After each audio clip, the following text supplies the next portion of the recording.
여러분 안녕하십니까? 광주 MBC 5시 뉴스입니다. 구례 산수유 마을에 꽃구경을 다녀간 상춘객 3명이 추가로 확진 판정을 받았습니다. 보건당국에 따르면 부산에서 60대 남녀 2명이 코로나19 확진 판정을 받았고 경남 함안에서도 60대 남성 1명이 양성으로 확인됐습니다.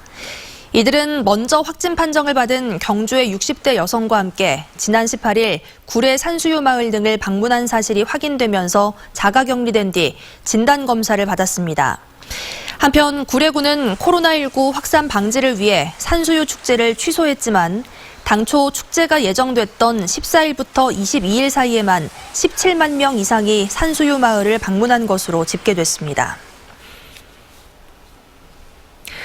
코로나19로 인한 경제적 어려움을 극복하기 위해 광주시가 저소득층과 실직자에게 최대 100만 원을 지원합니다. 광주시는 오늘 오전 비상경제대책회의를 열고 중위소득 100% 이하에 해당하는 26만 가구에 가계 긴급생계비를 최대 50만 원까지 지원하기로 결정했습니다.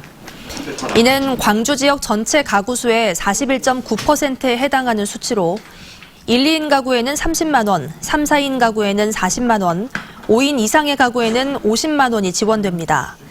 또 보험설계사와 문화예술인 등 저소득 특수고용직과 코로나19로 인해 실직을 당하거나 무급휴직 상태인 급여생활자에게도 최대 100만 원이 지원될 예정입니다.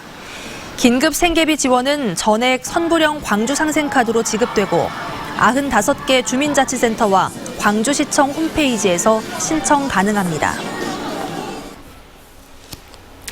코로나19 완치 판정을 받은 뒤 다시 확진 판정을 받은 신천지 교인의 자가격리 수칙 위반 여부를 수사해온 경찰이 혐의 없음으로 수사를 종결했습니다.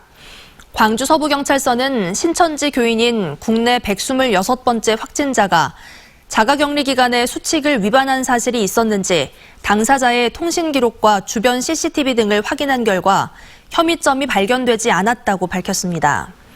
이 환자는 지난 5일 완치 판정을 받고 자택과 생활치료시설에 격리됐다가 지난 11일 다시 양성 판정을 받았습니다. 오늘 오후 2시 30분쯤 담양군 월산면의 한 야산에서 불이 나 소방당국과 산림청이 진화에 나섰습니다. 전남 소방본부는 소방차 9대와 헬기 2대 등의 장비를 동원해 진화 작업을 벌이고 있지만 바람이 강하게 불어 진화에 어려움을 겪고 있다고 밝혔습니다. 소방당국은 불이 꺼지는 대로 정확한 피해 규모와 화재 원인을 조사할 예정입니다. 민생당 광주 지역 후보들이 민주당에 대한 견제와 상생을 약속하며 지지를 호소했습니다.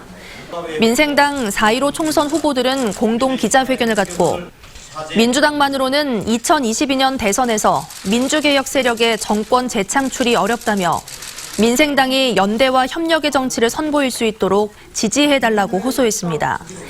민생당 광주 지역 의원들은 코로나19 극복을 위해 석 달 동안 세비 50%를 반납하겠다고 밝혔습니다. 민생당 비례대표에 출마한 이만솔 후보가 전두환의 차명재산을 찾기 위해 검찰이 적극적으로 수사하라고 촉구했습니다. 이만솔 후보는 기자회견을 갖고 전두환의 차명재산을 밝혀내기 위해 현금 조달책으로 의심되는 이모 씨를 추적하던 중 이 씨가 석연찮은 경위로 사망한 사실을 알게 됐고 이 사건을 계기로 전 씨의 차명재산 관리인으로 추정되는 인물을 파악했다고 주장했습니다. 이 후보는 전 씨 차명재산의 실체와 관리인 등에 대해 검찰이 즉각 수사를 해서 불법 재산을 환수해야 한다고 강조했습니다. 더불어민주당 광주 광산을 재경선에서 탈락한 박시종 후보가 민영배 후보의 권리당원 명단 불법 유출 의혹을 제기했습니다. 박 후보는 긴급 기자회견을 열고 민 후보의 문자 메시지를 받아본 적이 없던 권리당원과 일반 당원에게까지 재경선을 치르기 전날 민 후보의 메시지가 발송됐다며 명단이 불법 유출됐을 가능성이 높다고 주장했습니다.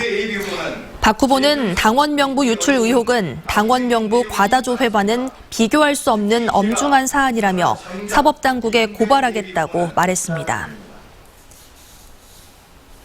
한국 3M 노조가 사측이 단체 협약을 해지하는 등 노사 관계를 파국으로 몰아가고 있다며 당국의 대책을 촉구했습니다. 한국 3M 노조는 기자회견을 갖고 마스크를 집중 생산해야 하는 어려운 시기에 사측이 단협을 해지했다며 광주지방고용노동청이 관리 감독에 나서야 한다고 주장했습니다. 한국 3M은 지난 2009년 노조가 생기자 컨택터스라는 민간 용역업체를 동원해 탄압하고 지난 2014년 노조와 단체 협약을 체결했지만 해고자 복직 문제 등의 이견이 좁혀지지 않자 단협을 해지했습니다.